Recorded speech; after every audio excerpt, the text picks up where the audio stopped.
used to boast about our land, saying we have racial integration. We told the world that our country is an example of love, peace, and racial harmony. But all that's now a fake. The country club issue made us wide awake. But that's a drop of water, my friend, in an ocean of discrimination. So please, won't you tell country club? And what must you tell them? Master, day, master.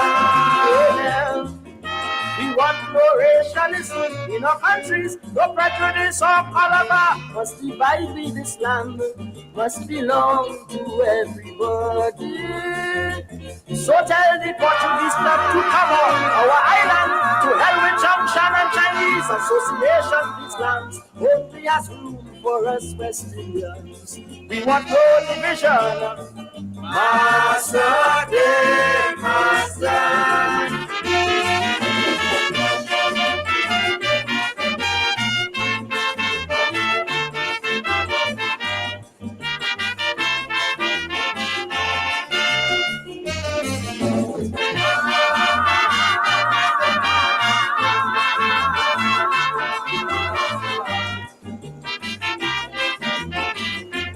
Country club is joke, there are many more. Our banks give us loans based on our color. You get certain lawyers to defend you in court. The color of your skin or prestige is your passport. Massa in hotel, drinking rum and whiskey, and he living swell. And the poor man catching his tail, and if he thief to live, they throw him in jail. So please, won't you tell them massas? I want to hear you say, Massa, day, Massa. Amen. Too much nepotism going on in these islands. Carnival and Christmas, reminding all them Syrian, and they won't spend a penny to help ISO and Steel Band. Won't you tell the Ministry of Education, stop lining up our children in hot sun, waving flag to some Englishman or Canadian? I am making fun. Master, day, master.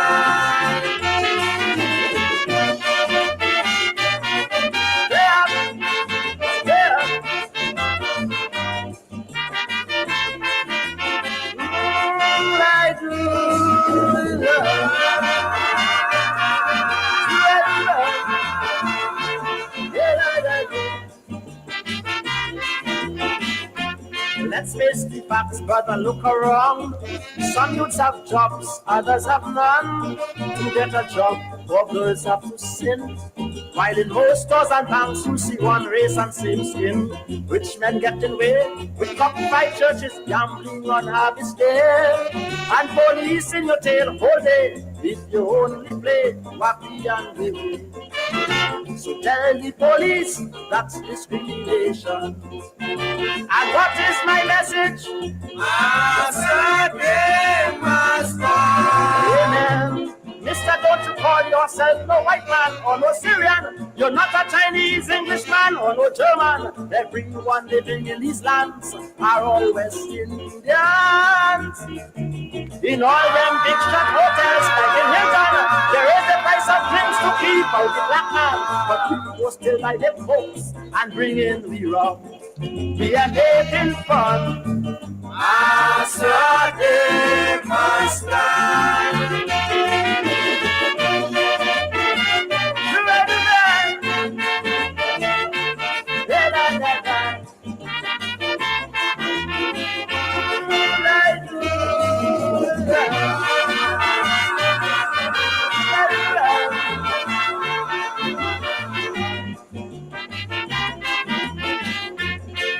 Governments in the Caribbean must now put a stop to all of this sin. It is time to stop massa.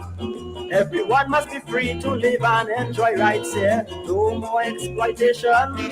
Have respect for labor unions. Pay good wages and benefits. It's time that massa should take his exit.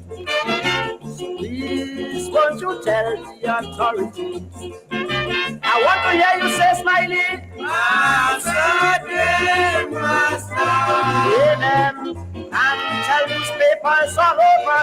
Caribbean, the printing comics like Handbrake and Tarzan, because they be gaining the dignity of the black man.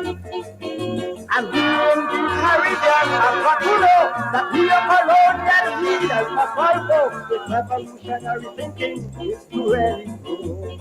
Let us stay up, son. Master, master.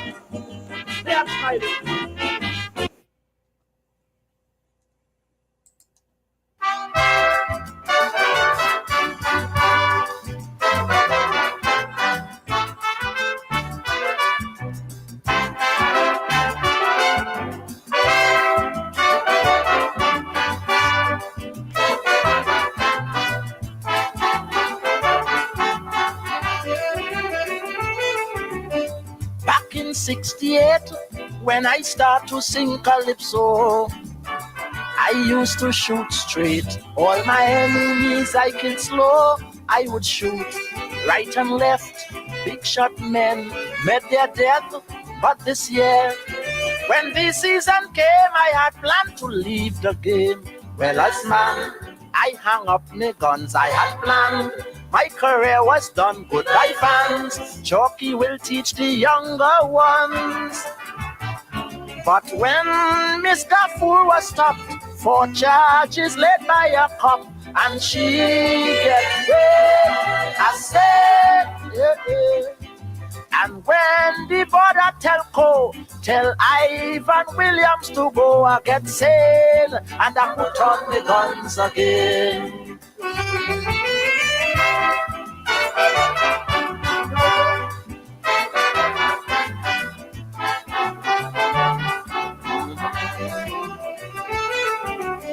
I told Superior 75 would be my last year.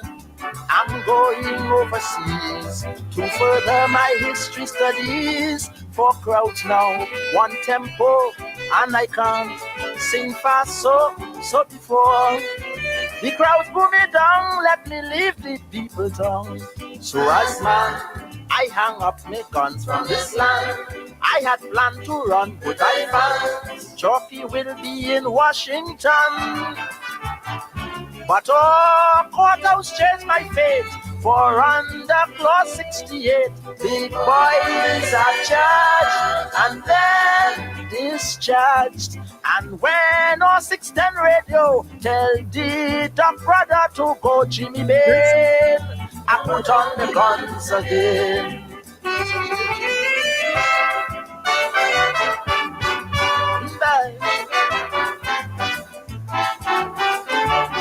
This is Caribbean.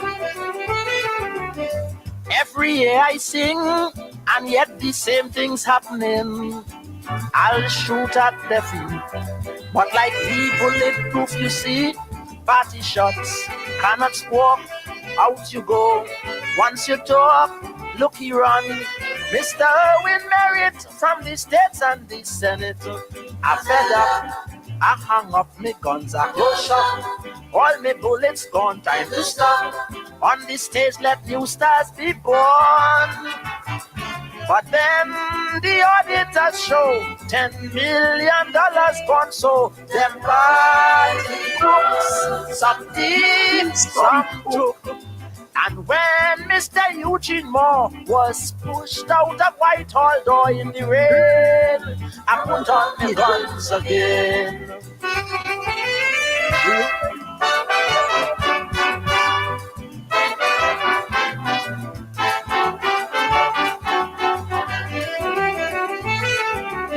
I told CDC I've stopped singing to start teaching. For as I can see, their judges also need training. Many men do not know what is true. Calypso, so I feel I must train the young that our art form won't go wrong. I hang up, me guns on the line, I close shop.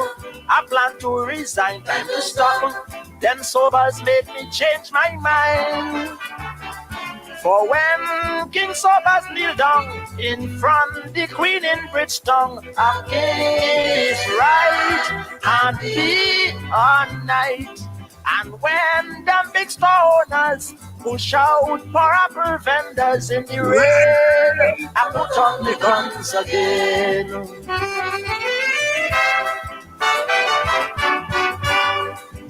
$1 million gone, so them party crooks, some thief, some took. And when Mr. Eugene Moore was pushed out of Whitehall door in the rain, I put on the guns again.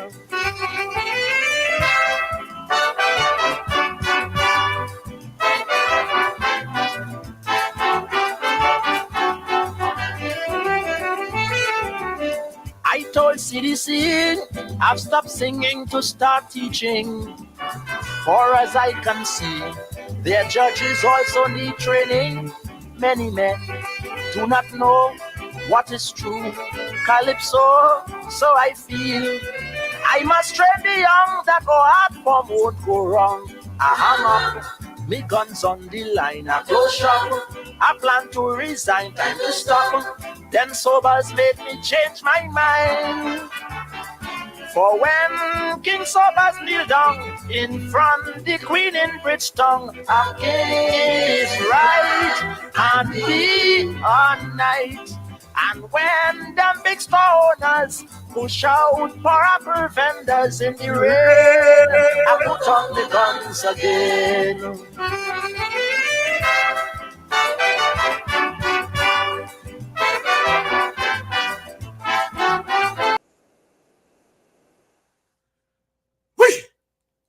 Wait, put up me guns again.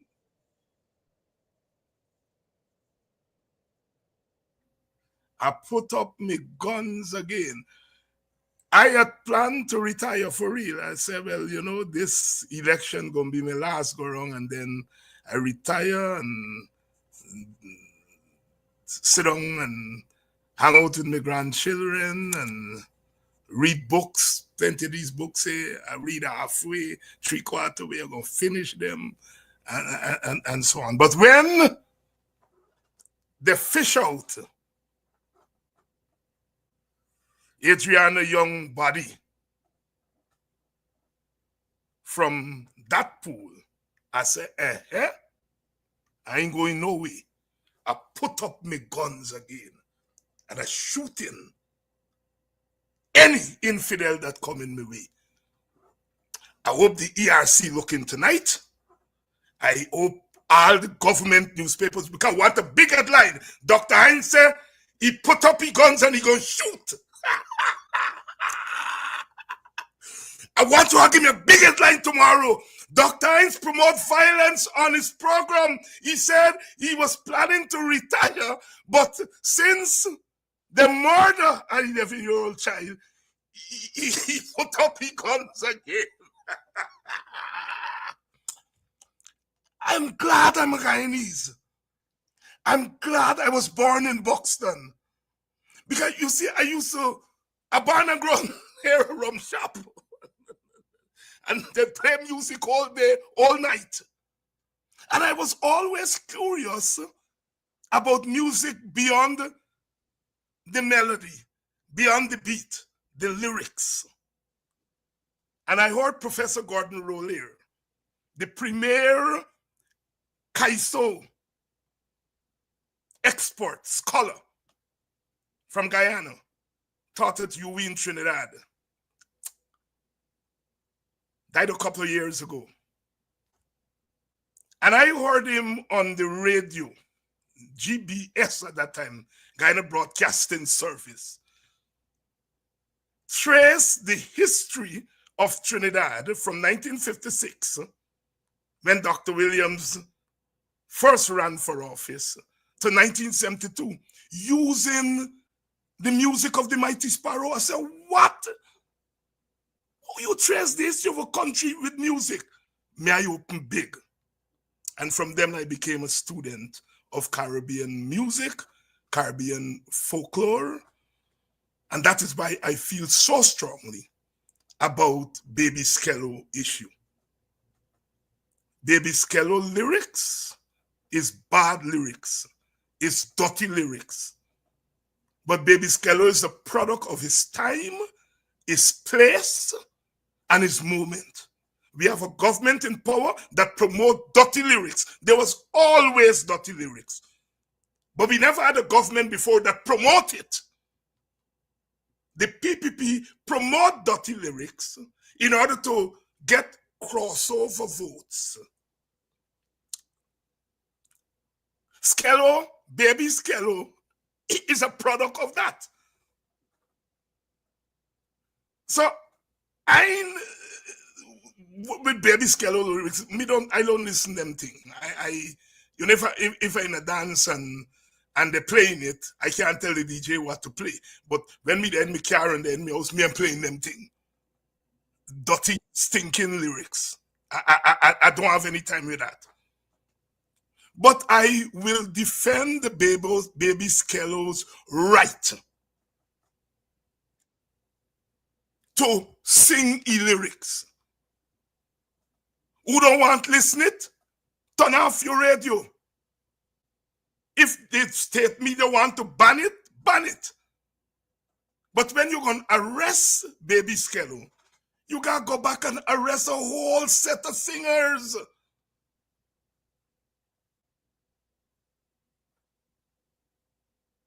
Sparrow, 1956, Gina and Dinah, Rosita and Clementina, you sing with prostitute, and so on. And all we, even the crown in 1956 with that, right? You got to go and arrest Sparrow. You got to go and arrest all them dirty singing. Them all-time Kaisonians used to sing dirty, you know. But they had what was called the masking. The masking. The masking. Gypsy said, Monday, she gone for cane.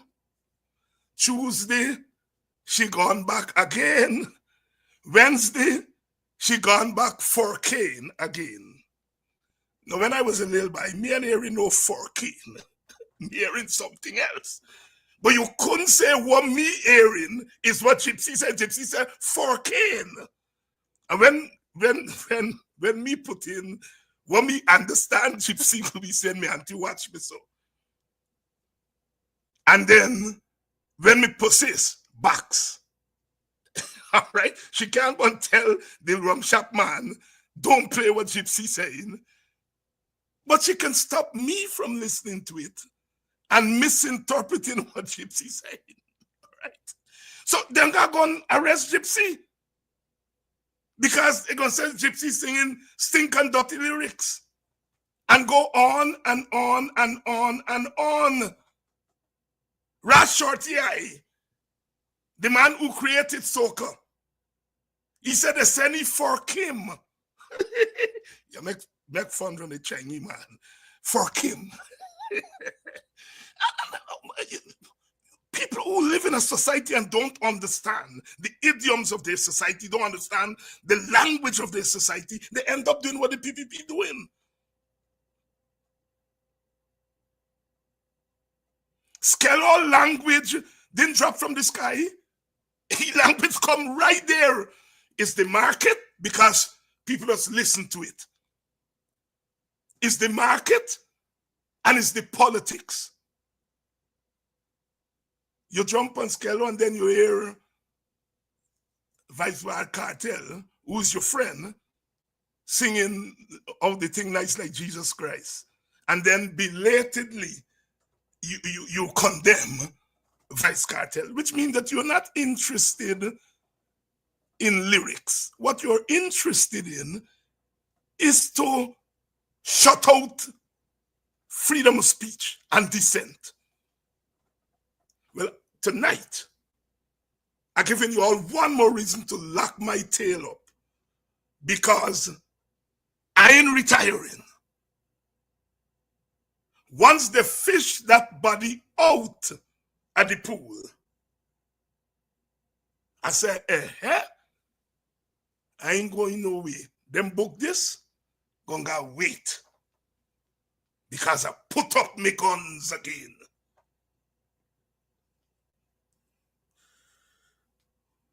Good evening to you all and welcome to Politics 101. Tonight we're gonna have a ball because I have a big cast tonight. My girl friend named Adriana Younge. He was one of the top.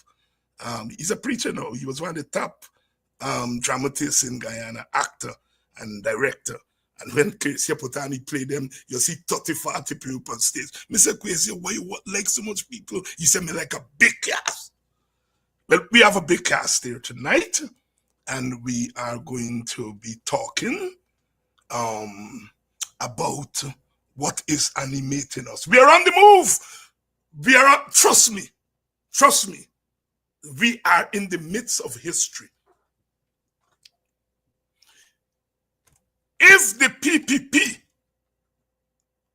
tell the nation tonight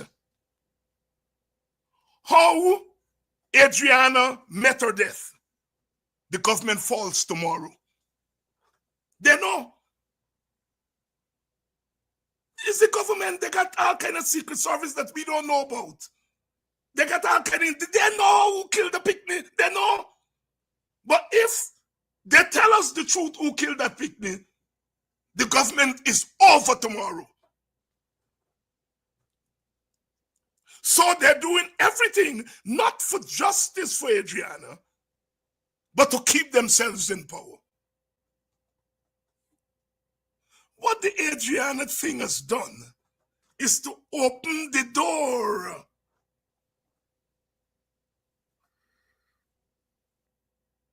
to all the nonsense, the wickedness that they've been doing for 20 odd years, but especially for the last 5 years.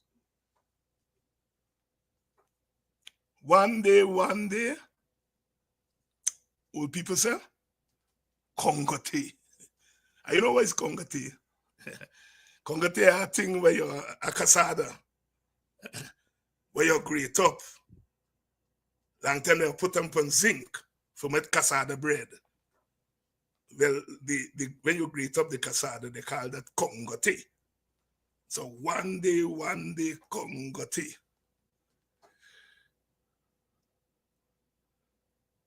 Congo tea. Come from Congo. Them Congo people will come from Africa. They call them Congo tea. If you not get Congo tea, do you not look out for rain? You know, when you put a Congo tea for dry, and then you put them on a zinc for make a cassava bread. When rain set up, your granny, your mama, I say, when Vincent go bring in a cassava bread, and bring in a Congo tea. When you get Congo tea, you gotta look out for rain. And the PPP now know that they have to look out for rain. They have to look out for rain.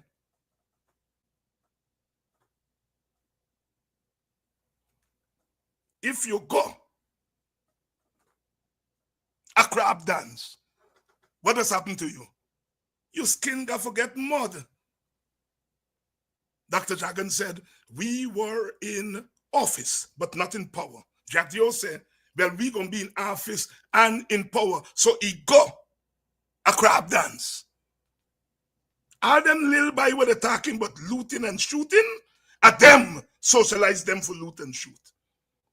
All them little boy that they get bullet with people like me and Vincent, Alexander, and Aubrey Norton, name on them, because they must socialize them for shoot away.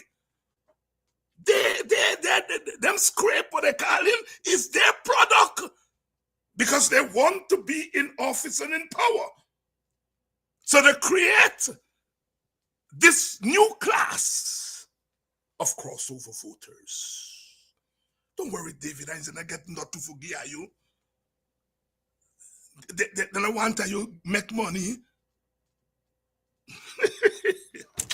I tell you, if this story not been so serious, you know, You're dead with laugh. But it's a serious thing. Now, their own phantom turn back upon them. And they want to say, no, people like me and our respond, they said, we create them phantom. But we are not creating phantom, we in effect, we're victims of the phantom. What they don't understand is what we understood. Is that those young men that they socialize to reap havoc in our country, they are not mercenaries by nature. They're human beings by nature. And they have the capacity in their own, within the context of their own limitations and their own breadth of knowledge, to understand reality and to come to a conclusion of that reality, just like the middle class, just like the upper class. And if you create your phantom, and the phantom now leg up on you, not me, for help you.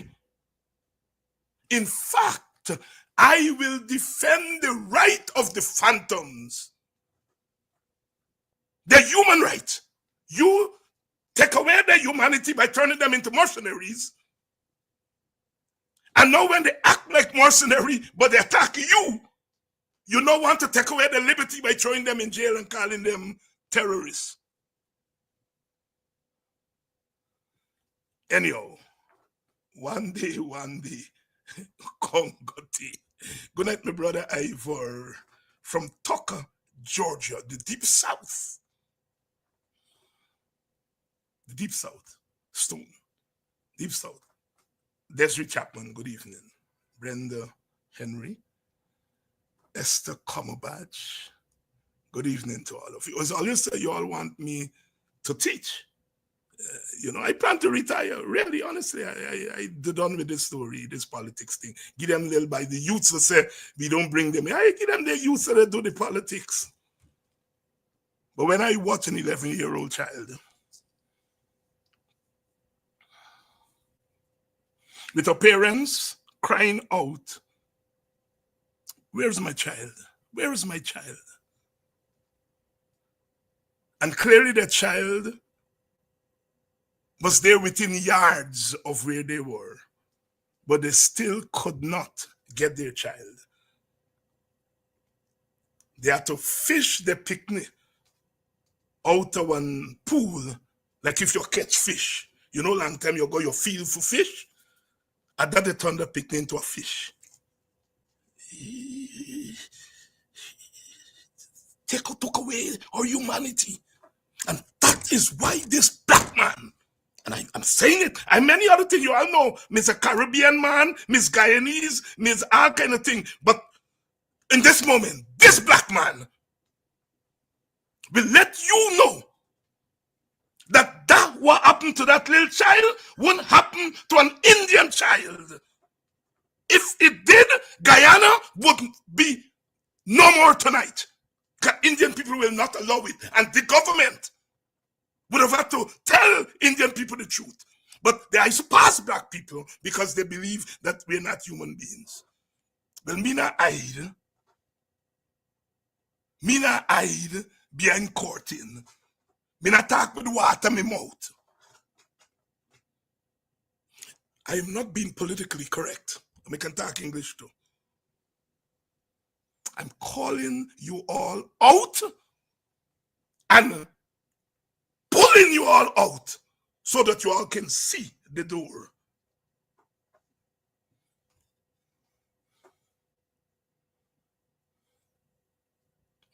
Only God can rule.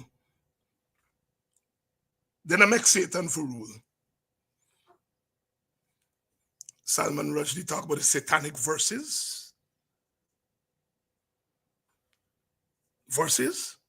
Salman come a Guyana. The satanic volumes. Good evening to you and welcome to Politics 101. Lou Peterkin. Colin Simkin. Rita Clark. Akwasi, my brother, God bless you. Big cast tonight. Audreyanna Thomas, you all know she's a systems lady. Well, Dr. Hines, we have to see this thing in systems. And she damn right. It's not a man that killed a picnic. It's a system that created that man, and a man that is part and part of a system that killed that picnic. The systems lady. When Caesar, over to you.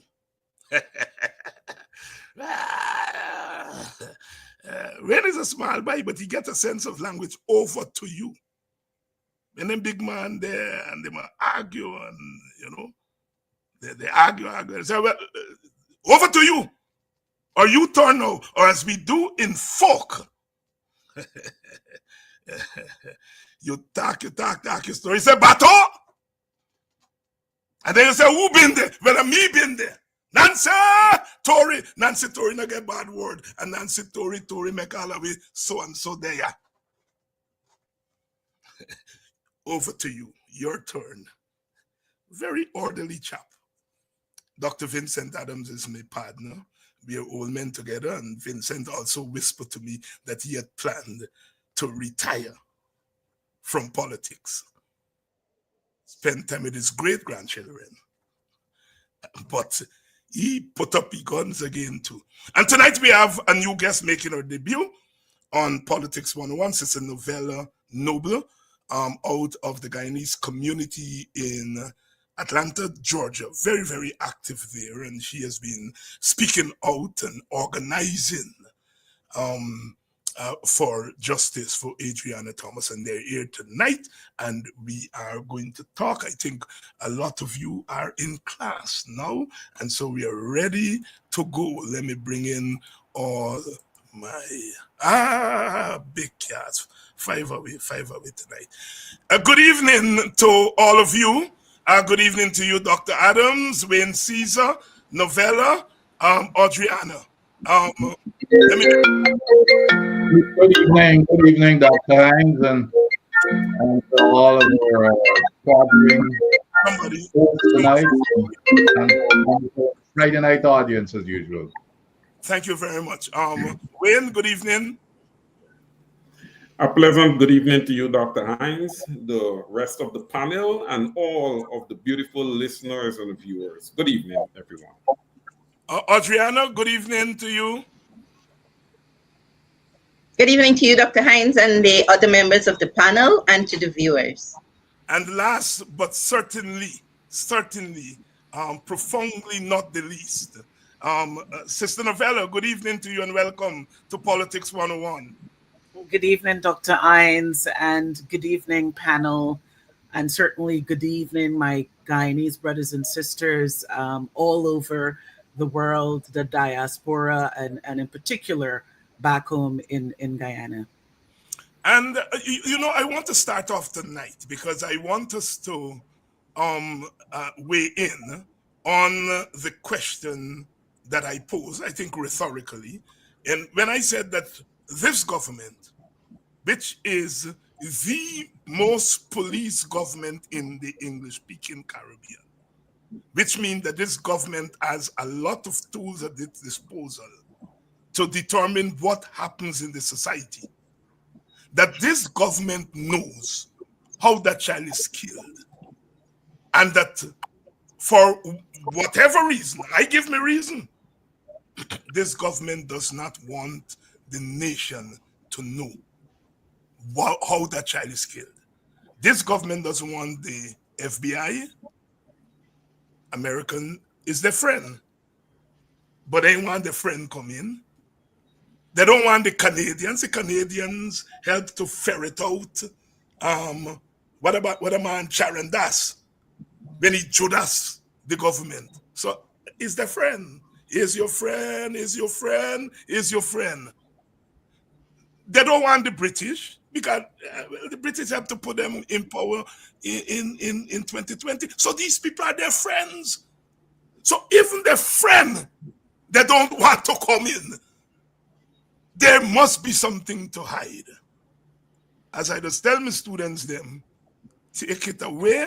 You all don't have to agree with me, but I'm putting a thesis, and I would like to get your reaction. I'll start with an opening batsman, someone who's accustomed to taking the new ball and not ask somebody Uh, else. always remember, Dr. Hines, to put an X in front of anything. Make sure you put an X opening batsman or X everything for me.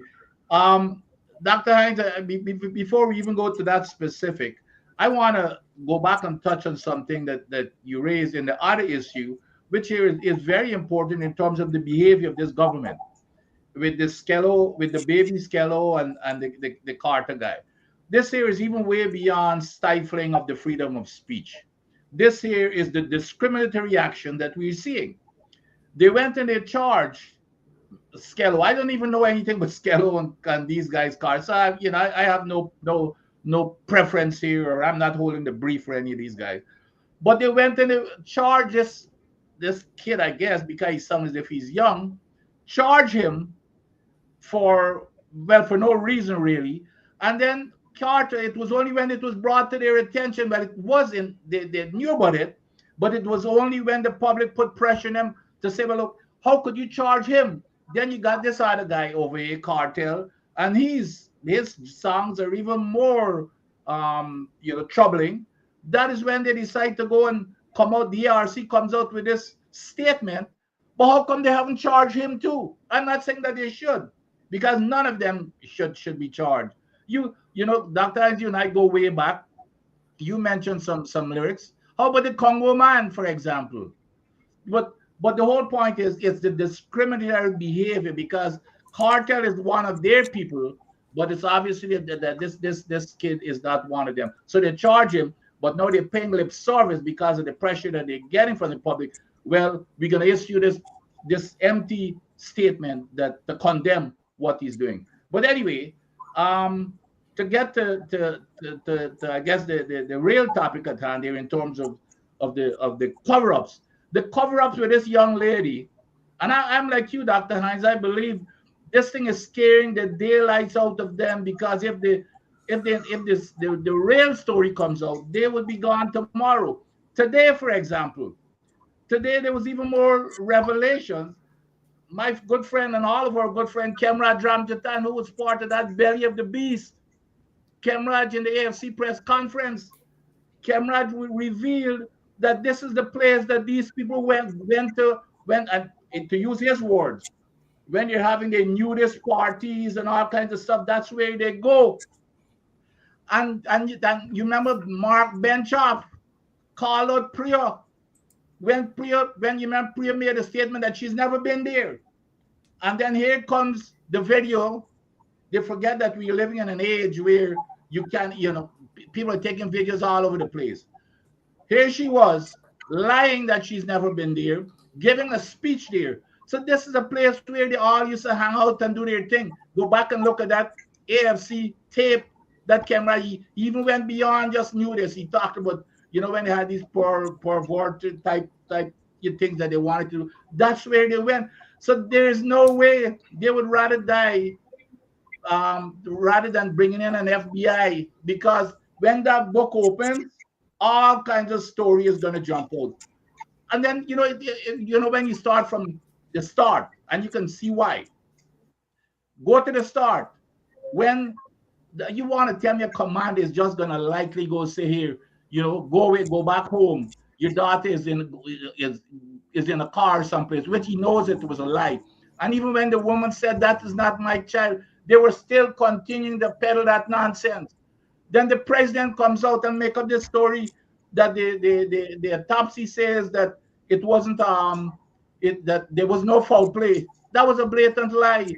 I mean, any common sense person, even their own person, critics showed a clear picture that girl was not in the pool. Does anybody, in all honesty, does anybody in any part of the world believe that girl was in the pool anytime before she was put back into that pool? No, but it's cover up from start. But you're right. They are in a bind, and we as a people, nationally and internationally, have got to put the pressure. And yesterday, Jack during his press conference, spending time to defend it, saying, "Oh, they're bending over backwards. They're trying to cover up." And we have got to continue to put the pressure in. It's the only thing that will work, and we cannot allow them to get away with it. We cannot allow them to get away with it. Sister Novella, the same question to you. Do you buy the government's crocodile tears that they don't know what is going on and they have done everything and so forth? Dr. Hines, can you hear me? Because I've Yes, been we're having some. hearing you very clearly. Okay, hopefully you can hear me and see me. For me, I think there is something that is, I will define as proximity. I think there is such an intimate proximity to the hotel owners and the government, because the way I look at it as a citizen, the government has taken a very keen position with regards to Adriana's case.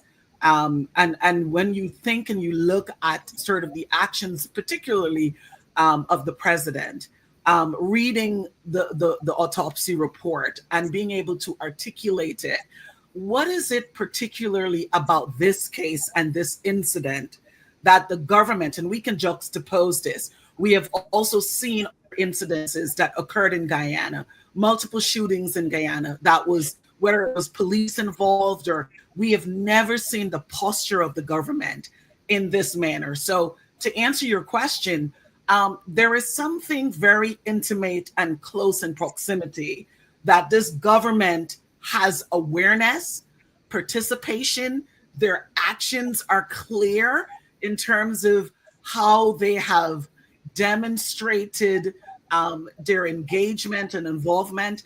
And it leaves us as citizens to really, it's not even to wonder, but it is to put the pieces together to say affirmatively that this is not a nuanced situation. There is something that is relative and close in proximity that this government is obviously trying to cover their whatever it is. But for me, I think as a citizen, clearly we can see and we can tell that by way of the government's actions, there is more in the matter than the pistol at this point. We are very intellectual people, even though they may insult our intelligence and they obviously would gaslight us. We cannot unsee what we are seeing. And that is an actual fact. We are seeing everything. It's happening in real time. So yes, the government definitely knows what is happening behind the scenes. There's definitely more. Sister Audreyanna, there's more in the mortar than the pistol. And I like when I hear the language, the folk language coming out, because now is the time for us to educate this country about folk wisdom. And I like when you say we are intellectual. We may not be academics, but we are intellectually deep. We have to be. You don't come from where black people and Indian people and Portuguese and Chinese people come from and don't be intellectually deep. We are an intellectually deep people. Last night, I ended by saying that we in the Caribbean are perhaps the most complex people in the world. And I make no apologies for saying that, because of the circumstances that brought us together in this ferment that we call the Caribbean. And we see every day, wherever we go, the kind of output. So, yes, we are intellectually sound and strong. And people who challenge our intellect, they're challenging God. Did you hear me say that, Audreyanna? No, take that back. Over to you, Audrey. Yes, Dr. Hines. First of all, I'd like to express my condolences to the family of Adriana Younge. I've seen her mother grieve and her father, her family members, and I'd like them to know that we're all grieving with them. Adriana was killed. I listened to former Assistant Commissioner Paul Slow, and when he was making the distinction between murder and killing, and we have not yet determined whether Adriana was murdered. But what we do know is that Adriana was killed and her body was placed in that pool. And the government may take umbrage to me saying that, but I make no apology for saying it. Adriana did not drown in that pool. So even if she drowned, she did not drown in that pool.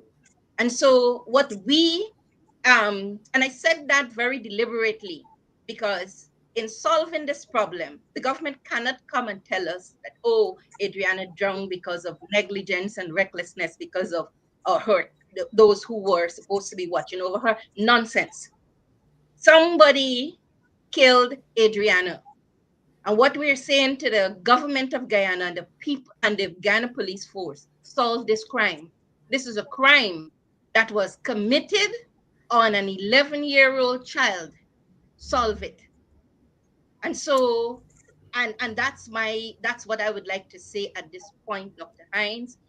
If we play games with the government will continue to play this game with us. But we have to be very clear. We're not playing games with the government and the Ghana police force. You know, a young person said to me, and I'll tell you what the person said.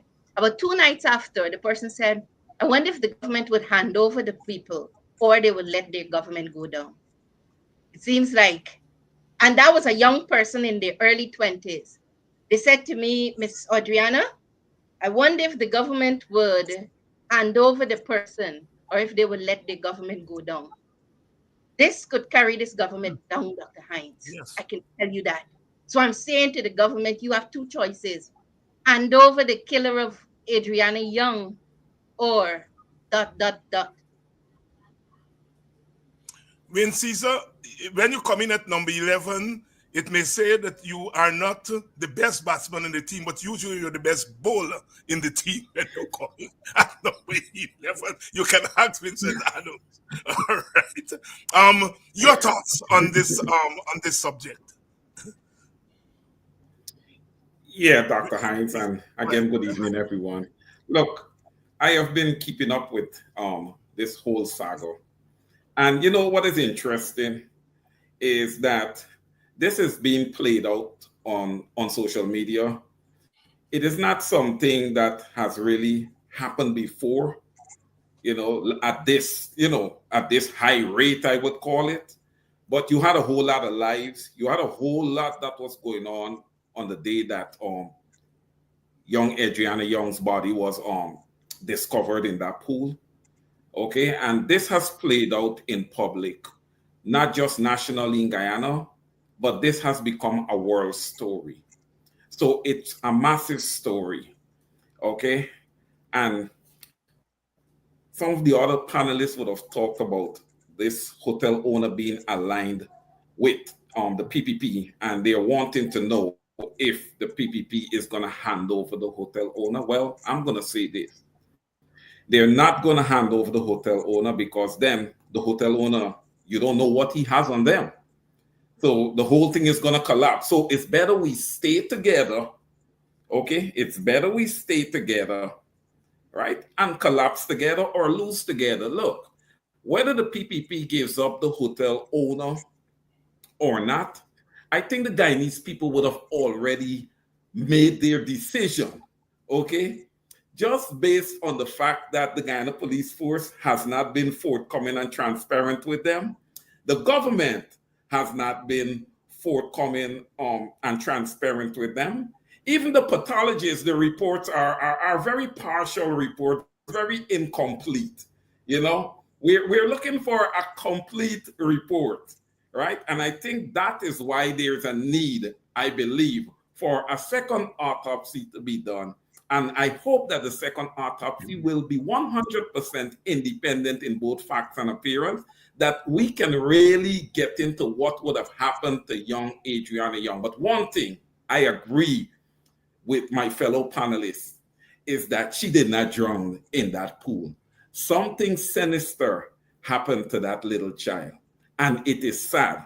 And it is not the first time that this would have happened. But here, like I said before, this one has played out in the media. It has played out on social media. And this one, I believe, is going to be the catalyst that is going to bring about that change that we are looking for in Guyana, because the Guyanese people are now sensitized to these behaviors. by the PPPC and the Guyana Police Force. So I believe that this one is going to bring along tremendous change. Over to you, Dr. Hines.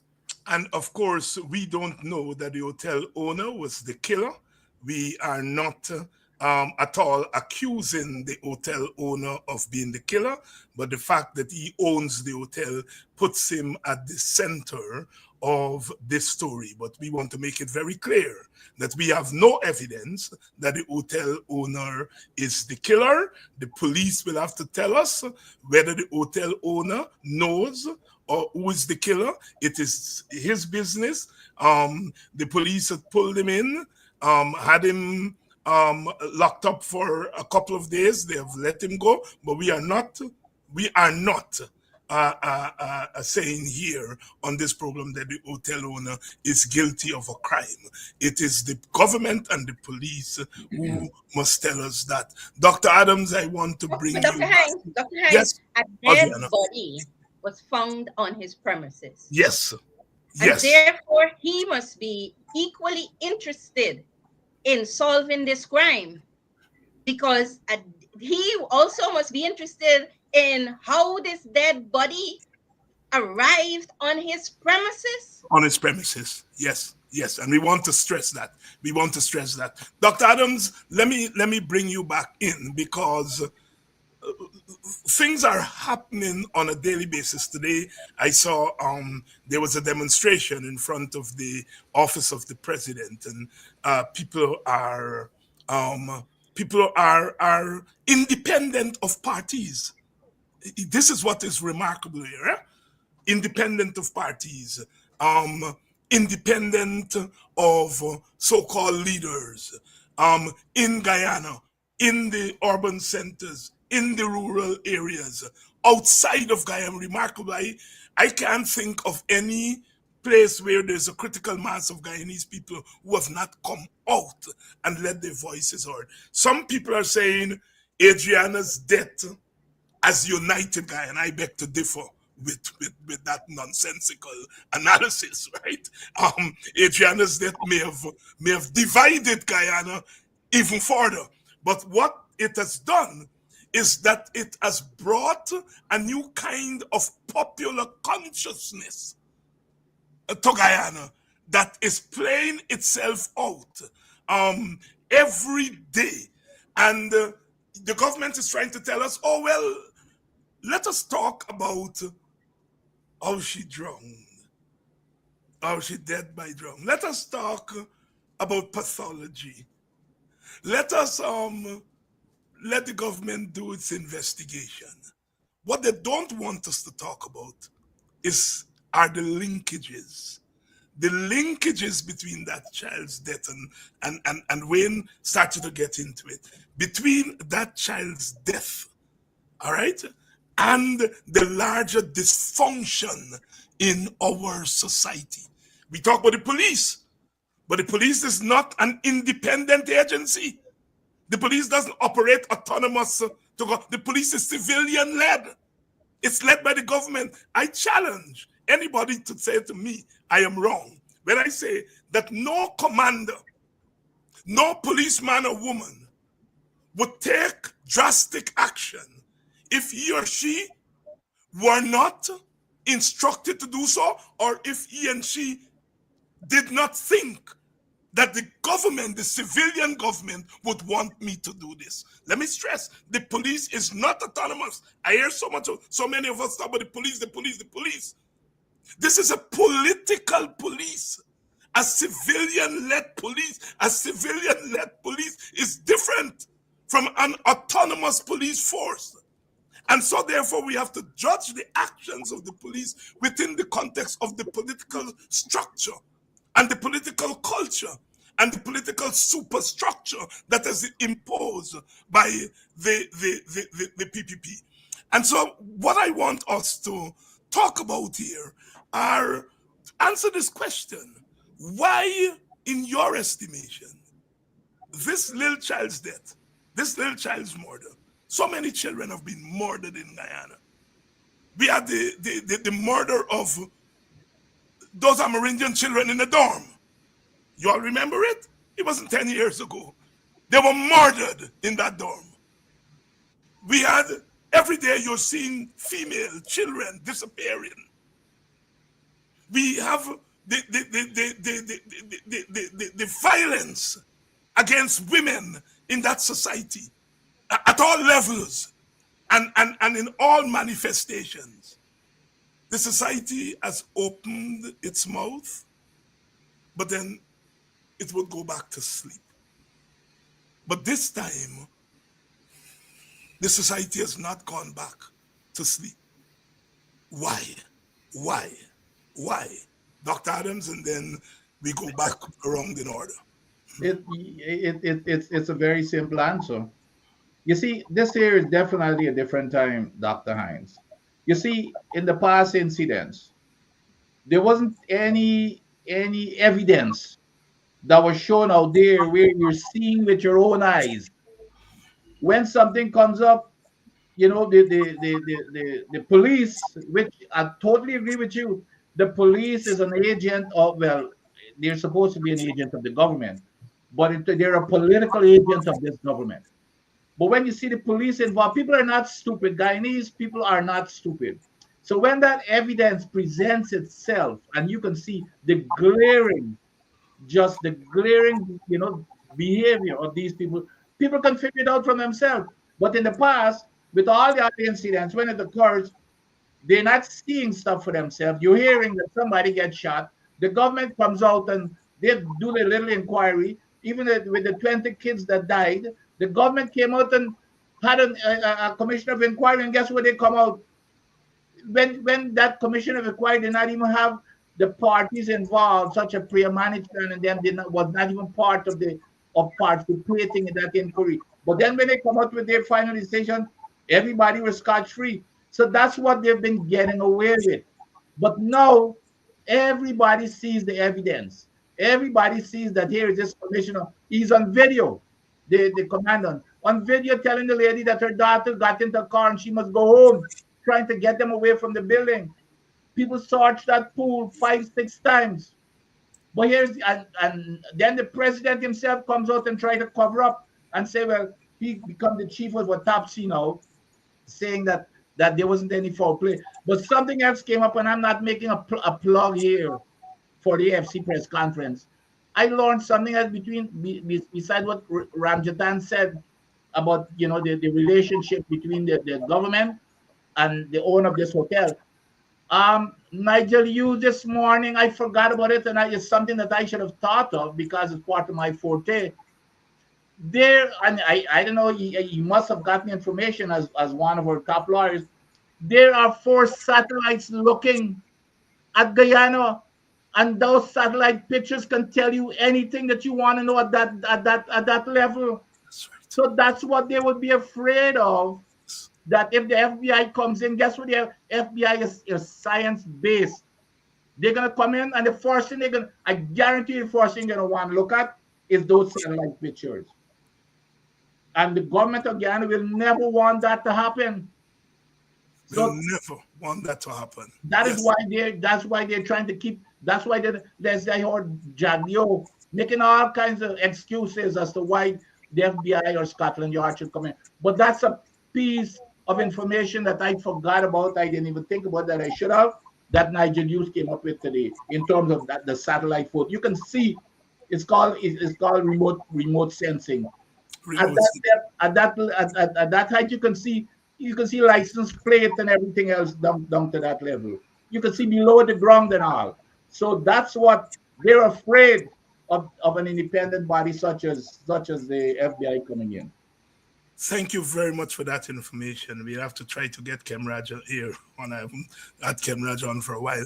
Before you speak on the linkage between that child's murder, that child's death, however you describe it, and the upsurge that has occurred in and out of our country, let me just remind ourselves of this. You remember when those 20 children were murdered in that dorm? They start to tell a story of the girls that used to jump out at night to go and look man. You all remember? You all remember? Huh? The same story, this little girl gone in a car for look, man. You see, you all keep me away from Guyana, because these are the things that anger me. And the media, which should be drawing the parallels and making that for them, that's not an issue. The way in which they stereotype Amerindian women and black women in that country. And Skello sing a song about a black woman, black goddess, and they want to kill him. And every day they're demonizing black women, black womanhood, and Amerindian womanhood. And those who have voices are ignoring. It's not by accident that she gone with your friend for buy pizza. She gone with man, an 11-year-old. And all my life I've heard that.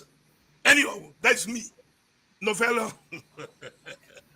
Dr. Ines and panel, I want to say that, and I want to address something really quickly about the police, because you made reference to that earlier.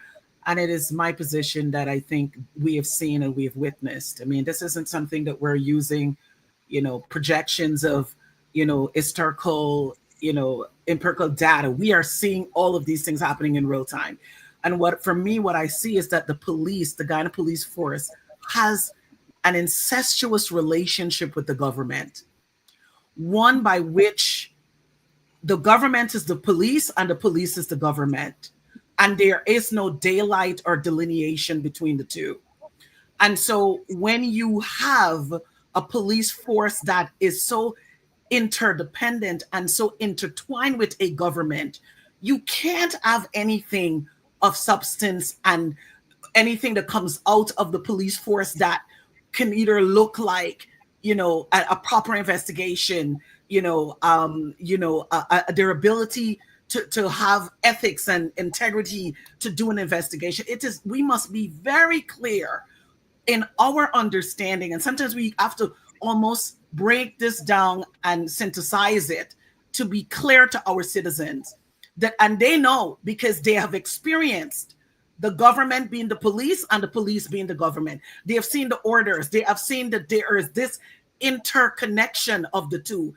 It is deeply incestuous. So you can't have justice and you can't have a proper investigation when the police force continues to serve outside of their capacity and inappropriately the government in ways that there isn't any sort of daylight between the two. So I want to be able to deposit that and make that really clear.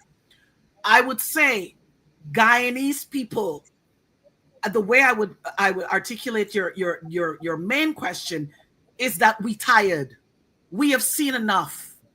And when, I did a live about a week and a half ago on my page, and I spoke about sort of a prescription that this government has been able to provide to us as citizens in terms of the normal occurrence of things in our country and in our community, whereby something is going to happen and there's a playbook that they use. Same script. They come out, they're going to say no stone is going to be left unturned. They're going to go through that script. What is different about this particular incident? And before I say what is different, we as citizens have been marking, we have been calculating, we have been counting not only our deaths, but we've also been counting the incidences of issues and what has been happening, the criminality in our country. And guess what? Nothing has been done. So in the mindset of us continue to count all of the issues that has occurred, what then has occurred with Adriana, we're at a crescendo. We are now at a crescendo. It is now something that you can't unsee what you've seen. And so it has now been metastasized and out of control of the prescription that the government usually give to us. And so now they can't curate it. And so now the thing is global, it is international. And so what we are witnessing in concert of your question is that Guyanese people are tired. We've been counting our deaths. We've been calculating the issues. And so no longer the antidote can be given to us So Adriana now has broken that shell. Her case has now broken the normalization of what we have seen as mundane. And so Guyanese people have decided to say, enough is enough. You can't say to us that we are witnessing a child going missing and this child dying in a hotel. She was in proximity, she was in a control space. There was what we call guardrails where she was. She goes missing, and then all of a sudden she discovers our body is discovered in the pool. And so it goes even to the depth of our intellectual that you're telling us that we are stupid, we are ignorant. And so with our tiredness, with us counting our deads, and with this thing, the yoke of this thing opening up completely, there was nowhere for the government and the Guyana police force to go. So it's no longer business as usual. So now they have to really answer questions. And let me just say quickly, I am grateful that the response of the family was not the business as usual response. To me, that was also a lightning rod for the government, because usually they can go and quail the sorrow. They can they use the script, and then citizens would kind of go back into their docility and their humility of, okay, we know it's sad and whatever. So folks have decided, citizens have said, no more, enough is enough. The parents have said, enough is enough. Hence the reason why we have seen this thing metastasizing, and there is no control of the government within its sphere to be able to address it the way that they would normally do it. Oi, oi, oi, oi, these students are making the teachers sweat, because these students are more, much more profoundly. I get like them big man know when they use their use profoundly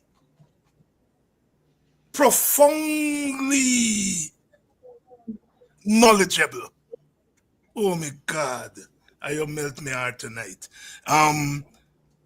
Adriana, the linkage between that child's death, that child's murder, and the consciousness that is abroad in our country, led by one group, but usually the silence of other groups don't mean that they themselves are not swept up by the consciousness. But let's be frank here, I mean, this thing is led by African Guyanese. It doesn't mean that Amerindians and East Indians are not conscious of what's happening, but anyhow, the linkage. I'll build on your word profound. In behavioral change, for profound change to happen, there needs to be a trigger. And so I believe that Adriana's death will serve as a trigger. As we've seen in from 2019 or 2020, the production, Guyana becoming an oil and gas producing country, has become a trigger. And we're still trying to determine what kind of trigger. So definitely Adriana's death is a trigger for profound change. And what we're seeing is these are the effects of 30 years of the absence of nation building. And so what has happened now, the bubble that was created, the bubble is now bursting. The bubble has burst open, as a matter of fact. So I think, and I'd like to take you back to the last week, not last week, week before the last. The vice president said at his press conference, he said that they're going to start to do civic education and introduce that into the school curriculum. And then I saw somebody who writes very often in support of the government also wrote and said the time for civic education is now. But what I want to say is that I did a research on civic education. Mind you, it was for the previous PPPC government, for the Ministry of Culture, Youth and Sports. And I wrote a manual, civic education, maximizing the development value of youth in Guyana. And I must take this opportunity to compliment the former Dr. Frank Anthony was then the Minister of Culture, Youth and Sports. And what I appreciated, he read the draft of that manual from cover to cover and made his notes.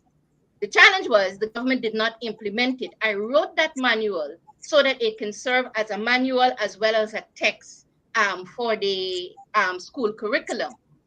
Nevertheless, in 1992, when the PPP came into government, the PPP did not understand that what Forbes Burnham was doing with all of the with developing a new national anthem and all of the national songs and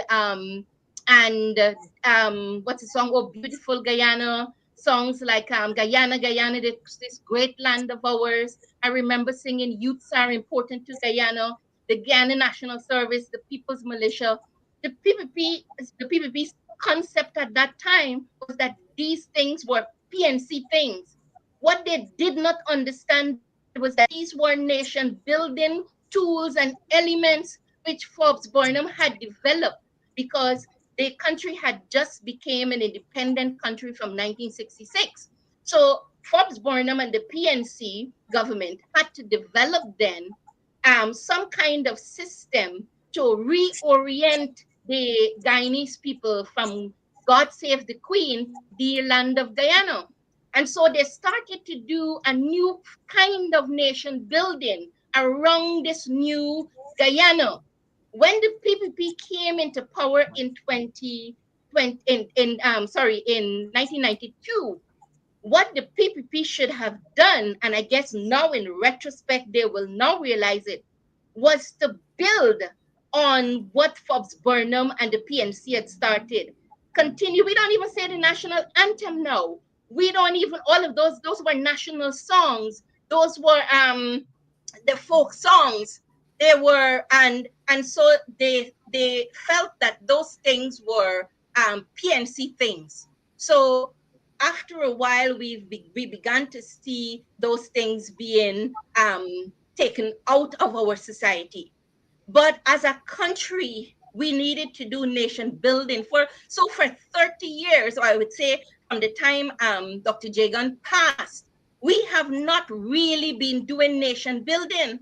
So 30 years later, what we're seeing when the vice president is now talking about civic education and developing a civic education program in schools, he has now come to realize that what he has built is what I wrote about the other day is the fortress world. So the PPP has spent a lot of time building a fortress world for what some would call their friends, family favorites, and somebody else will say the flatterers. And so that fortress world was built for a particular group, and the mass of the population is left outside of that fortress world.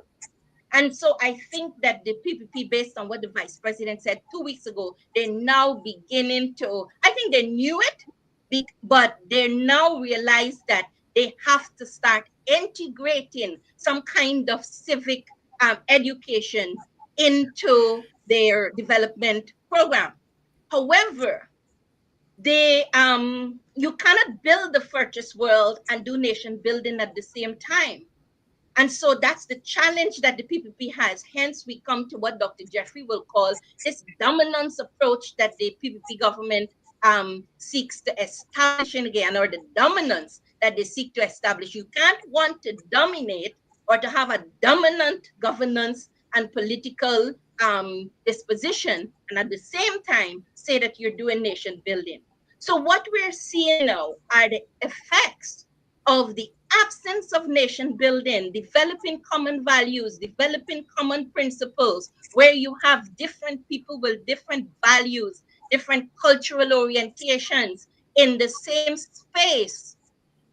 And so so we're now beginning to see the impact of that. I think the PPP is now challenged because in order to find, I would say, some kind of peaceful and stable way forward, they would have to think seriously about inclusive governance. And so I think what is happening is that the PPP government is currently being forced to make one of two decisions. One, either we're going to intensify our this grip on the society, and I think there was an attempt to do that with the terrorism, with charging everybody for terrorism who they felt or whether whether the persons were looting or etc. And that was an attempt to take a tighter grip on the society, or they can step back and realize that this approach to governance and development and growth, this first world that you're trying to build, it is not sustainable. And so, and to the point, I believe that after 30 years of the absence of any kind of proper nation building, developing common values and common principles, we're where we are in 2025. Sister Adriana Thomas taking the wide view. Dr. Ines, can I, with your permission, yes, if I may, with your kind permission, yes, I want to be able to echo Sister Adriana. I think one of the things I will say, and I will also implore to Dr. Ines for us to talk about nation building as a topic somewhere down in the near future. But I want to be able to preface what you stated, because to me, what I see, in order to build, to have the ethos of nation building, you have to be a patriot. You have to have a mindset of patriotism for your country. And so to cultivate that in the spirit of what I've seen with the PPP is that I think there has been more the cultivation of not nation building or the mindset to be able to do that. It's more of I'm cultivating the PPP as the nation building. So that will be in quotations rather than us as a society.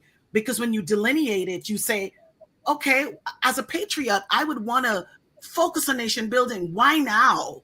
Right? But you have to be first a patriot of your country. You got to be that in order to see it and then to achieve it or to perceive that you want a nation build. And I don't think the PPP actually sees themselves as true patriots of Guyana, right? In order to do that. So I wanted to be able to offer that plug.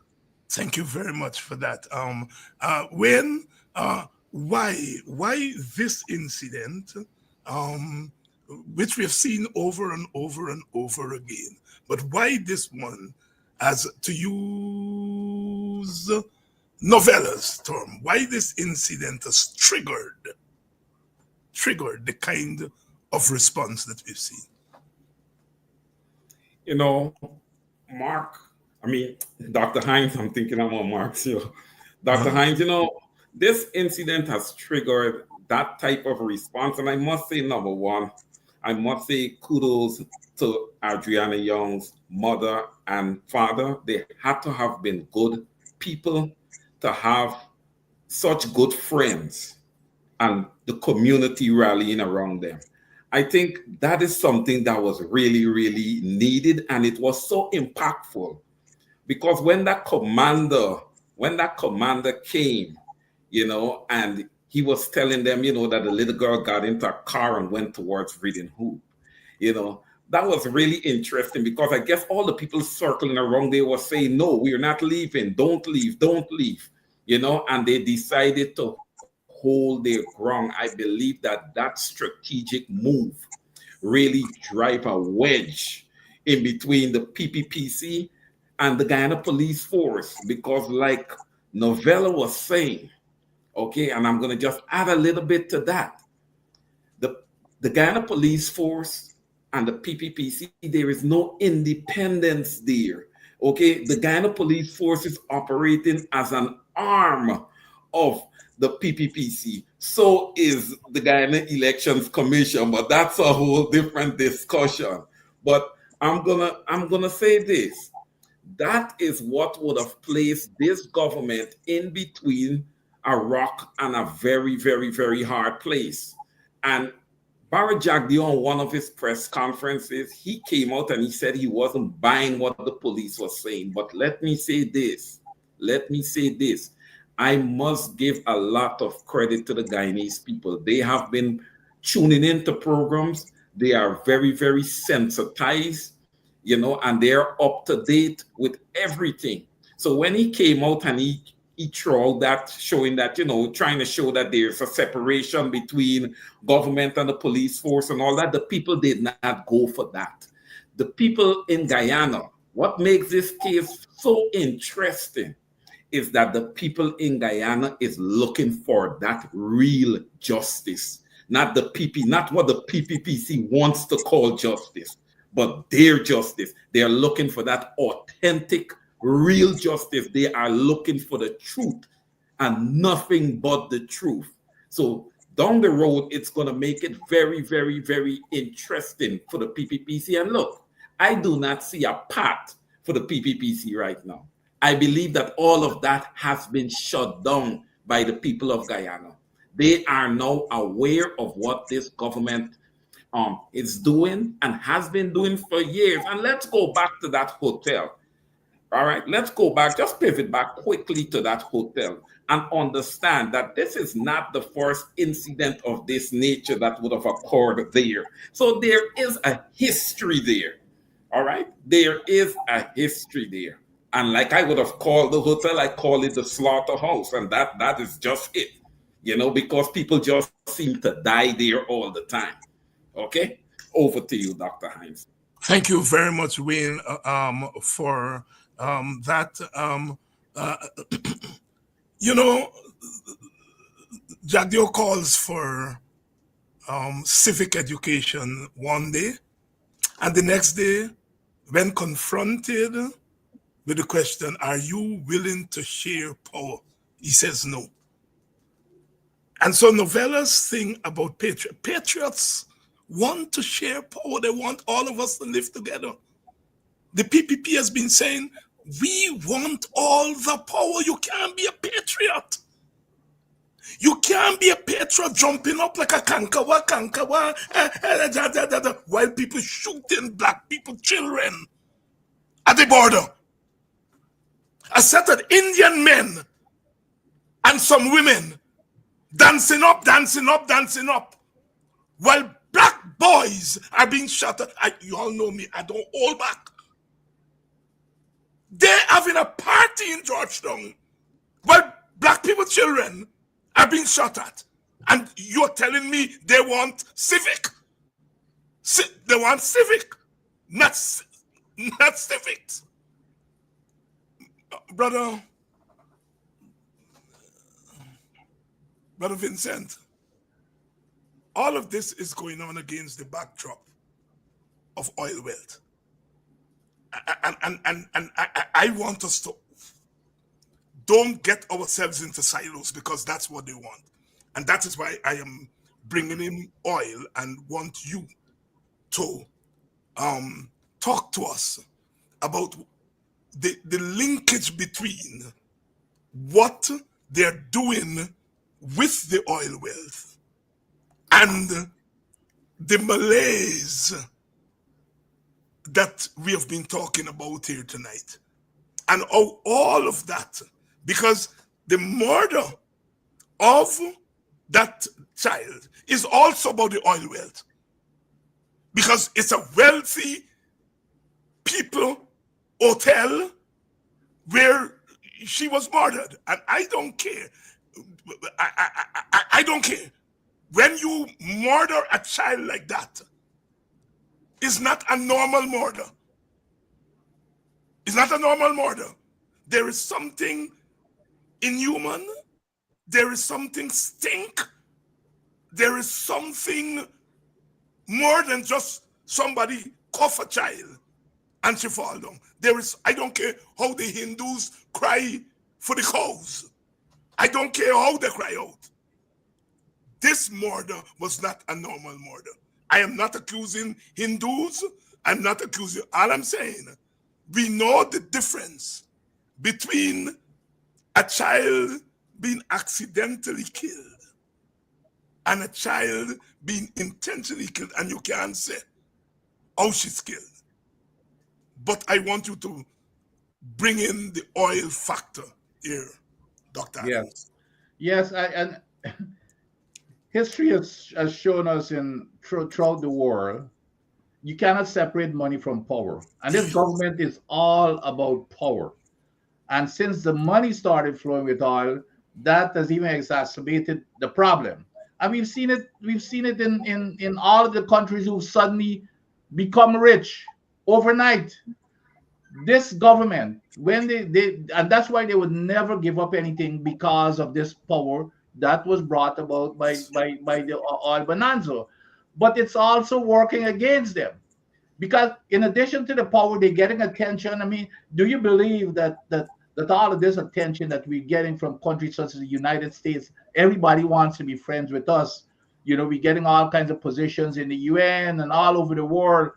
It would not have happened without the oil and the attention that is and the power that is brought to us. So these guys are power drunk. They're not gonna give it up. So there's no question that there's a connection here. But the other thing, getting back to even your previous question, you see, the other thing besides people are now, it's even working. This is working against them because the world is paying attention to these type of matters, especially when the people are rebelling and protesting against it. Because remember, countries such as the United States, they've got interest now to make sure that Guyana remains stable, a stable country because they're looking to capitalize on the oil and everything. They've got big companies such as Exxon and a whole ton of others moving in. Britain, the EU, everybody wants a piece of Guyana. So they cannot come and operate here if this country is not stable. So that is why the attention is being paid, and that is what's scaring this current government. Now, what has happened here too, that that which is very, very important, and you touched on it, Dr. Hines, the one thing why this is so different, besides us seeing for ourselves rather than people interpreting and reporting on the news, and the government taking over the narrative and spin, and it goes away after day. We are seeing for ourselves and deciphering for ourselves what we're seeing that doesn't make sense. But that also crosses the racial lines. It crosses the racial lines because, and that's why you need to get Kemraj on your program, because Kemraj even talked about it this morning in the press conference. Kemraj said he's been, and he keeps in contact with Region 6 and those places where he came from. He says those people up there are mad as hell, but they're not going to show their faces in public. And that, more than anything else, is scaring the living daylights out of this PPP government, because here is this quiet vote. And of course, especially you and I, we came up for decades, and we know that people might say one thing, but when they go to the polls, something totally different. Like Kemaj always used this story that, when all of those Indians tell them that they're going to vote, they hate the PPP, they're going to vote. After the elections and the PPP still wins, and when you go to them, they say, man, I know what happened, but the magnet on that cup just dropped the hand. But I believe this here has touched people's conscience when you see the image of a young, nice, decent young woman, and they try to tarnish the image of that young child by saying she got into the car with a man. And people are not stupid when they see that they were lying. Those are the kinds of things that people can relate to, because most Indians and everybody, they've got daughters. And when they see that these people are deliberately lying, it resonates with them. So I believe that those type of factors why this is so different. But a lot of it, that's what I'm saying. They would rather die than to give in to any independent investigation, because they do not want to give up this power that they're enjoying personally, by the way, because it's enriching them also, as we know. So this is not even about it's the power to enrich themselves more than, and them and their families more than anything else. And they're not willing to give that up. They're not willing to give that up. And we've been talking all night about the system and the Hey, collect. by the way, Dr. And because this here is very important too, that's why you really need to get Kemraj. Kemraj went through this morning when he was Minister of Public Security. Kemraj got a whole lot of funding. I think it's from Britain. He called the guy's name who was in charge of it. And they set up a program, training and everything else. And when the PNC, the coalition left office, they dropped all of that. And the program was exactly to do the opposite of how this police is behaving right now. It was to form a professional police force so that we would not have been seeing what we're seeing.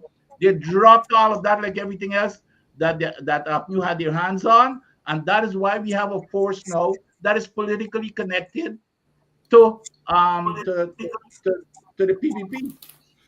Novella, I want to, because we've been talking all night about the collective and the system, but the collective and the system is also linked to the individual, and as an individual, as a woman, as a black woman, as a mother, as an aunt, as all of those things, have those things contributed towards your embrace of this issue in such a profound way? Yeah, Dr. Ines, if I can just really quickly touch on the Dr. Adams question that you shared, I want to just offer something really quickly there. And me, I've been reflecting as Dr. Adams has been speaking, particularly about us being a petrostate, the power and how power is utilized by the PPP, and how the situation is evolving. I think, to me, I always think of like the PPP is a very unsophisticated political machine. And so they don't make linkages and connections of how things are interdependent, how it should work, because with us being on the world stage and with us having this prominence of, we are no longer little Guyana. We are Guyana on the world stage.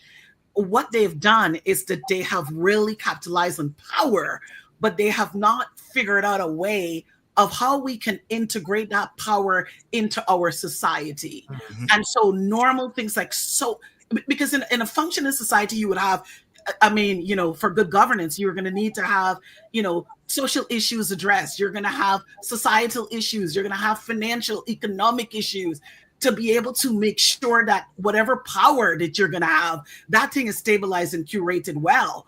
They've captured the power piece well, but they have not been able to really integrate it into our society in a way where it is of the advantage of the people, but then certainly they're maximizing the power. It's more like we have absolute power, and so there is whatever we do it should be a reflection of the society. So when we do bad, you guys sort of inherit that. When we do good, you inherit that.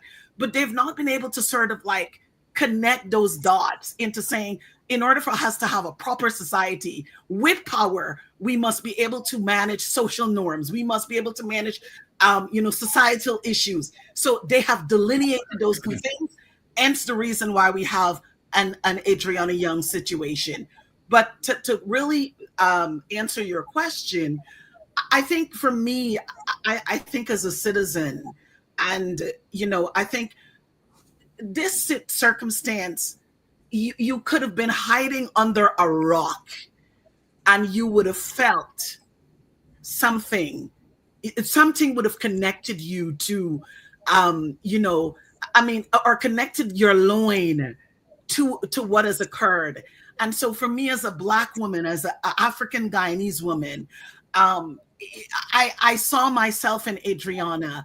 Whereby, and I did on my live, and I said, what could she have become? I talked about the what ifs, what she could have become, and her life was cut short. So for me, I think it is important that, not just our voices that are being used to be able to vocalize and to, and not just words, but what do we do in terms of action? And so for me as a citizen, as a daughter of the soil of Guyana, I think it invoked for me so many things. This could have been my child. This could have been my niece. It could have been, my sister's child. There was such an interconnection of why this touched in ways that, although other things has occurred in Guyana, but it's also about timing. The timing was right. I spoke about proximity. We just had the 2 young men killed. And so proximity of the incident there and the incident here, you just couldn't just sit on your hands and say, oh boy, we're not going to do anything. So it evoked for me something to be able to not just speak, but to act and to do. Wayne, before I go to Wayne, Audriana, the same question to you. What is it that pulled you out, as far as this issue is concerned? Audriana? Dr. Hines, I'd like to congratulate Noella. Thank you for that excellent explanation of the PVPC's current government's behavior, because you're absolutely right.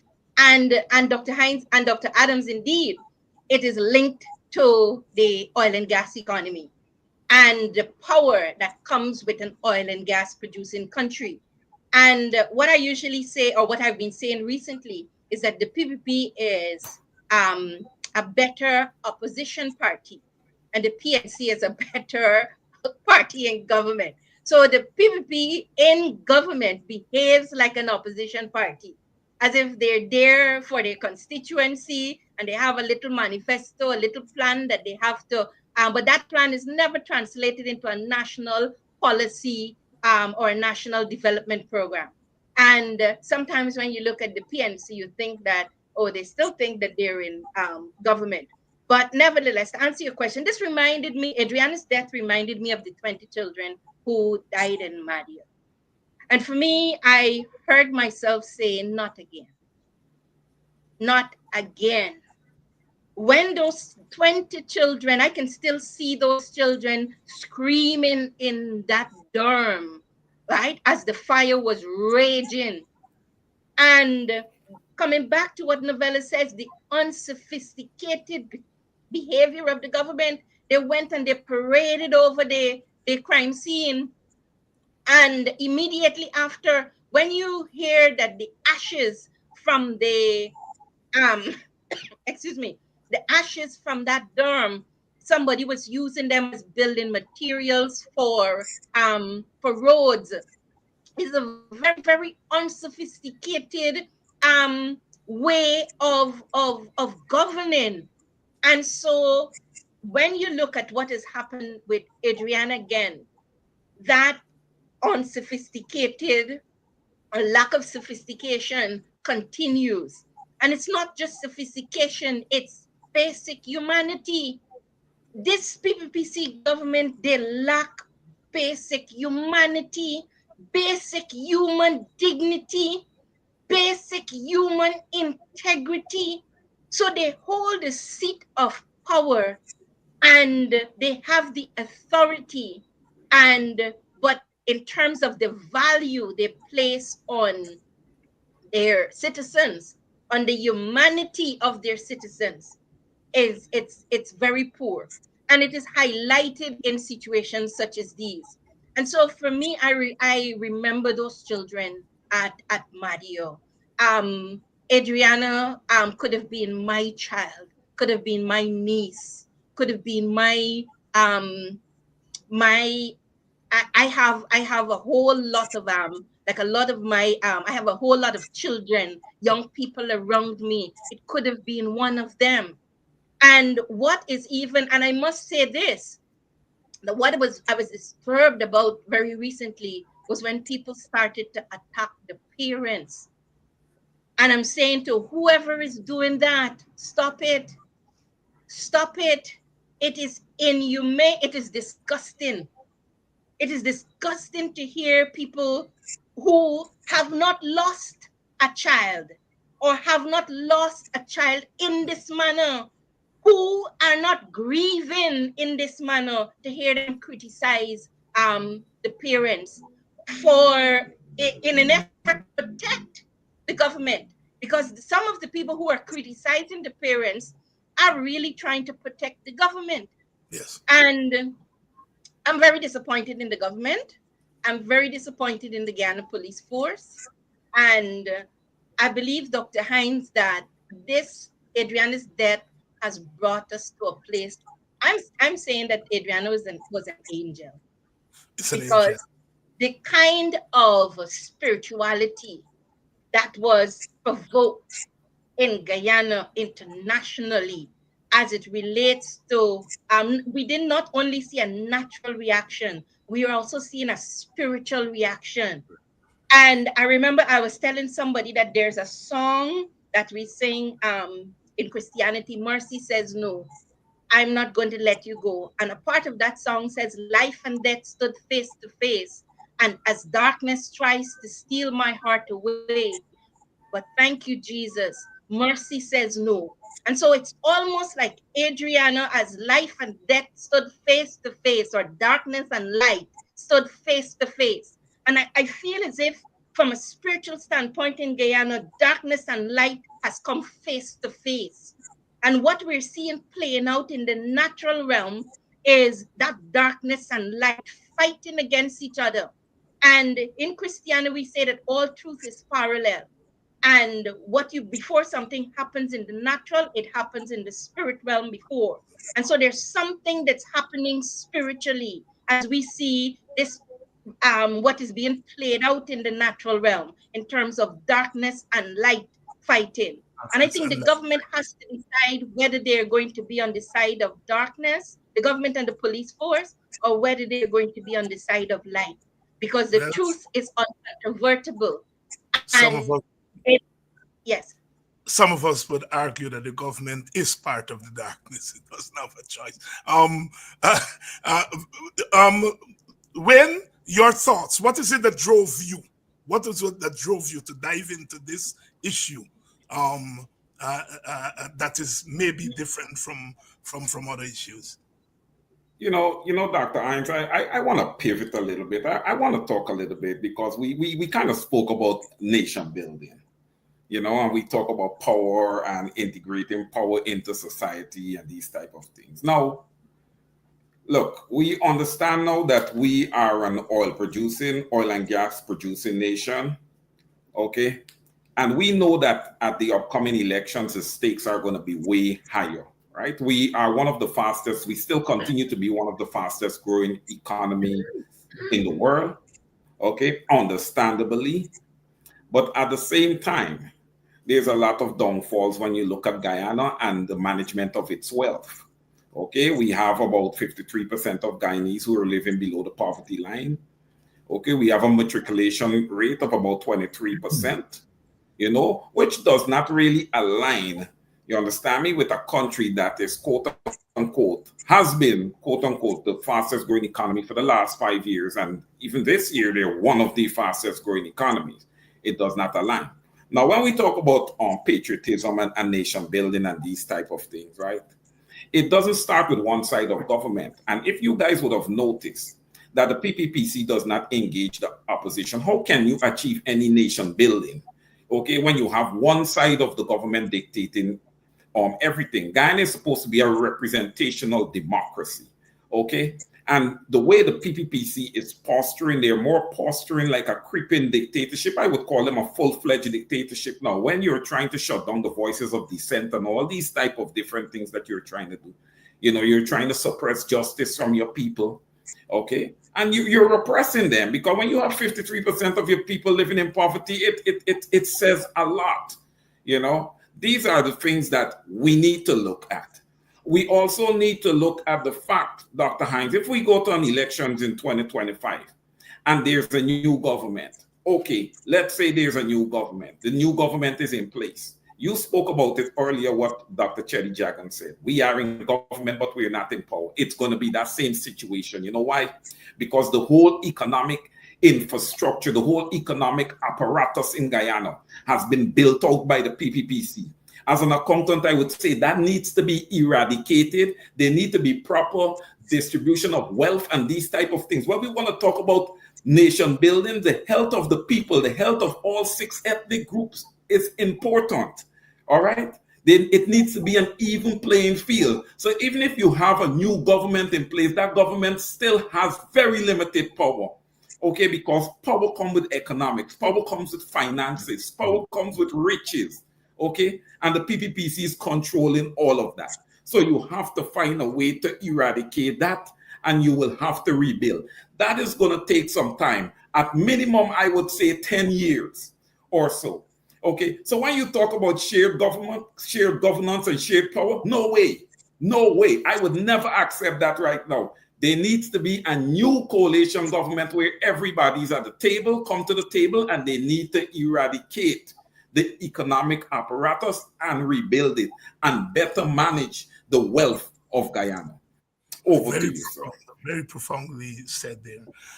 God, look, I'll give you all 1 minute each for your closing thoughts because we are really, really running low on time. We have used our time very, very effectively, I would say. There's some real serious analysis and thoughts that have come through here tonight. 1 minute each for your closing remarks. Operate as if you're a night watchman. Dr. Adams know what I mean Yeah, by that. we call it the elevator speech. But very fundamentally, the one reason why we have the problems that we're having again, and especially there were conversations about power and money. It's because our entire system, there are no checks and balances in our system. Normally, you have the judicial branch, you have the executive branch, and you have the legislative branch. There is no division now in Guyana between the legislative branch and the executive branch. It's the same. It's the same because as long as you win the parliament, it's the executives run parliament because they're the cabinet. So there's no checks and balances, and then you've got the executive branch, which is the president, the prime, who are appointing the judges. So there's no checks and balances. That is why you have what you have in terms of power, which corrupts, and no checks and balances. You're not, this country, especially now with the wealth is coming in, it's a dangerous point in time because what is going to happen, the system that we have is going to become even more fortified and entrenched as we move forward. So that is our fundamental problem. The constitution has to be changed. This government set up a constitution committee. Has it ever met? No. No. Noella, your closing thoughts, and then Audreyanna, and then Vincent, over to you. So, Dr. Hines, thank you so much for the opportunity. I'm going to build on Brother Caesar's last statement that he made. At least I'll steal a couple things from that to say that, and this may be a radical perspective, but I believe the Guyana is on life support at this current state. It's going to take what I appreciate about Adriana's death. It has invoked a beyond conversation. Everything is centered around her death and what has occurred. But to me, I always think about, okay, what about the thereafter? Because it's good to be able to sort of pontificate and we kind of spend the time really kind of analyzing. But I think where the investment should be made, it is what do we do as a result of this? And it's the what, the how, the when, and the where. So, that's kind of my perspective. But what I would say is that I think it has not only invoked critical conversations, but it's like, what's a way forward for Guyana? I think there will need to be some critical deconstruction of what has been built by the PPP, to Wayne's point. And so, there might be some things that when a new government gets into place, that they will have to gut and to be able to completely extrapolate. And the first place I would like to see transformational change, critical change, it is for us to focus on building and reconstructing a different police force. Because you can't, it's criminal for what we have, right? When we can't believe and depend on the function, a very critical function and apparatus, we are in trouble. And that's why I say Guyana is on life support. Because, this is a very critical, system in our country. It is almost the bedrock of our country. And we're in trouble there. So Adriana's demise should be lifting Guyana to a place, elevating us to, our consciousness to not just have critical conversations, but be really participants of what good looks like in a better Guyana, in a futuristic Guyana, to where there will never be another incident, another Adriana's experience. And so to me, it's the beyond. How do we get there? And we get there by just the collective. And it's like, we got to beat this iron. We got to continue to beat this iron. That is, say, whatever bust pipe, whatever is going to burst the pipe in order to bring change to Guyana is what we must do as a collective community in order for us to be able to see and to experience and to protect our children so that Adriana's life will have meaning. Audreyanna, 30 seconds, be a really, really, really, really, really long time. Adriana's death has presented an excellent opportunity for Guyana to either go over the cliff or to go upwards. And I believe that we are going to go upwards. I would like to call on Mr. Aubrey Norton and Mr. Nigel Hughes to come out and tell the people of Guyana, the people are mobilized, the people, the situation have galvanized the people. What they would like to see is a formidable alternative. And so what needs to be done is for Mr. Aubrey Norton and Mr. Nigel Hughes to tell the people of this nation that you will go to the elections as a coalition and at least present a formidable alternative for the people of Guyana. For the people of Guyana. Wait, 20 seconds. Yes, Doctor. Yes. Thank you for your panel and to your viewers. So, Dr. Hines, I have 20 seconds. All I'm going to say is quick. I'm going to make it so short. Look, I sit here with the belief, okay, that Guyana can be a very, very strong country internationally if we put our best out there, okay? You have Dr. Adams sitting here, and you have Winston Jordan. It shows you, just with those two individuals, that our best is not out there representing Guyana. We need to have our best representing our country. And second and lastly, I must say this. I sit here believing that the 6 ethnic groups in Guyana can coexist together and function together. They have proven it, okay? And I want to call on government, okay, to stop, the racist rhetoric, especially from the side of the PPPC. Stop. Thank you very much. And on that note, allow the people to live. Over to you. On that note, I want to thank all of you all for coming out here tonight. And I think we're on to something, and I will endeavor to make this a regular occurrence. Thank you all so much. Thank you all so much. Thanks, folks. Thanks all. You're welcome. Bye, everyone. Good night, everyone.